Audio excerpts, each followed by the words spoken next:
సత్తెనపల్లి నియోజకవర్గంలో వైఎస్ఆర్ కాంగ్రెస్ పార్టీ గెలుపు కోసం సుధీర్ భార్గవ్ రెడ్డి గారిని ఎమ్మెల్యే చేసేదాని కొరకు జగన్మోహన్ రెడ్డి గారు నన్ను ఈ కాన్ఫరెన్స్కి అభ్యర్థిగా పంపడం జరిగింది. మనస వాచ కర్మణ నా సాయశక్తుల్లో కూడా సుధీర్ భార్గవ్ రెడ్డి గారిని ఎమ్మెల్యే చేసుకోవటానికి, జగన్మోహన్ రెడ్డి గారిని ముఖ్యమంత్రి చేయడానికి మీ అందరి సహకారంతో పనిచేస్తానని చెప్పి తెలియజేస్తా ఉన్నాను. నేను ఈ సత్తెనపల్లి నియోజకవర్గానికి ఒక చాలా ప్రత్యేకమైనటువంటి అంశాలు, ఒక 2 అంశాలు మీ దృష్టిలో పెడతాను. నేను ఏనేంది తిరుమల నుంచి వచ్చి సత్తెనపల్లి గురించి మాకు చెప్తావు అనుకోవద్దు, మీ అందరికీ తెలిసిన విషయాలే అయినప్పటికీ కూడా మీ దృష్టిలో పెట్టడానికి నేను ప్రయత్నం చేస్తాను. నేను 1952లో సత్తెనపల్లి నియోజకవర్గం అనేది ఏర్పడిన తర్వాత అప్పట్లో పెద్దలు, స్వతంత్ర సమర యోధులు వాయులాల గోపాలకృష్ణయ్య గారు వరుసగా 3 సార్లు ఇండిపెండెంట్గా ఈ సత్తెనపల్లి నియోజకవర్గంలో ఎమ్మెల్యేగా గెలవడం జరిగింది.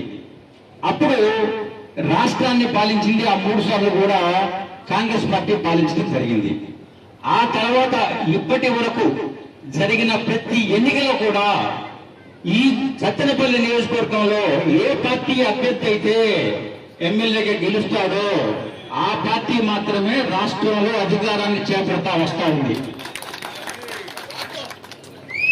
అంటే అర్థం ఏంటంటే రాష్ట్ర ప్రజానికానికి సంబంధించిన నాడి మొత్తం కూడా ఈ సత్తెనపల్లిలో ఉందని చెప్తా ఉన్నాను నేను. ఫర్ ఎగ్జాంపుల్, సర్వేలు చేస్తా ఉంటారు దేశం మొత్తం, రాష్ట్రం మొత్తం ఎవరు గెలుస్తారు, ఏం చేస్తారని. నేను గమనించిన దాని ప్రకారం, నాకు అంచనా వచ్చిన దాని ప్రకారం దేశం మొత్తం, రాష్ట్రం మొత్తం సర్వే చేయక్కర్లా. ఈ రాష్ట్రంలో ఎవరు గెలుస్తారు, ఎవరు గెలవరో చెప్పాలంటే సత్తెనపల్లి నియోజకవర్గ ప్రజల్ని సమగ్రంగా సర్వే చేస్తే రిజల్ట్ వచ్చేస్తుందని చెప్తా ఉన్నాను నేను. పోతే ఈ నియోజకవర్గంలో మనం ఒక ఓటు వేస్తున్నామంటే సుధీర్ భార్గవ్ రెడ్డి గారిని ఎమ్మెల్యేగా చేస్తున్నాము, అందుకు ఓటేస్తున్నాం అనుకుంటున్నారు. కానీ ఈ ఓటు జగన్మోహన్ రెడ్డి గారు ముఖ్యమంత్రి కావడానికి ఓటేస్తున్నారని గుర్తుపెట్టుకోండి. సత్తెనపల్లి నియోజకవర్గం నుంచి పడే ప్రతి ఓటు కూడా జగన్మోహన్ రెడ్డి గారు సీఎం కావడానికి వేసే తొలి ఓటు అవుతుందని చెప్తున్నాను నేను. ఎందుకంటే అంత సెంటిమెంట్ ఉంది ఈ నియోజకవర్గంలో. నేనైతే ఈ నియోజకవర్గం వచ్చిన తర్వాత నేను గమనిస్తే నేను చాలా ఆశ్చర్యపోయినాను. అమ్మ, ఇంత పెద్ద సెంటిమెంట్ ఉందా? కాబట్టి పార్టీ హైకమాండ్ దృష్టిలో కూడా ఈ విషయాన్ని పెట్టి ఈ నియోజకవర్గంలో పార్టీ బలపడటానికి ఏమేమి చేయాలి, ఎలా చేయాలి అనే విషయాలు మొత్తం కూడా చర్చించాలి అనే నిర్ణయానికి వచ్చాము మేము. ఇదే విషయాన్ని మొన్న పిన్నెల్లి రామకృష్ణారెడ్డి గారు జైలు నుంచి వచ్చిన తర్వాత అన్నను కలవడానికి వెళ్ళాను. కలిసినప్పుడు కూడా చెప్పాను నేను. ఆయన నాకు ఒకటే హామీ ఇచ్చాడు, అన్న నువ్వు సత్తెనపల్లి వెళ్ళు, నీ వెనకాల నేను ఉంటాను అని చెప్పాడు నాకు. జగన్మోహన్ రెడ్డి గారు పంపించినప్పుడు ఎంత ధైర్యం వచ్చిందో అంతా ధైర్యం పిన్నెల్లి రామకృష్ణారెడ్డి గారు నాయకులు అన్నప్పుడు నాకు వచ్చింది. నాకు దట్ ఈజ్ పిన్నెల్లి రామకృష్ణారెడ్డి గారు. ఈ రాష్ట్రంలో తెలుగుదేశం పార్టీ చేస్తున్న దుర్మార్గానికి ఏదన్నా ఒక అర్థం లాంటి మనిషి ఉన్నారా అంటే పిన్నెల్లి రామకృష్ణారెడ్డి గారు.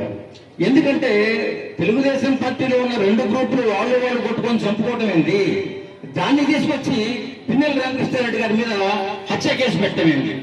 వాళ్ళు అనుకుంటా ఉన్నారు, చంద్రబాబు నాయుడు గారు కానీ లోకేష్ గారు కానీ ఏమనుకుంటున్నారంటే పిన్నెల్లి రామకృష్ణారెడ్డి గారు వారికి సహజంగా కళ్ళలోకి వస్తూ ఉంటారు అప్పుడప్పుడు.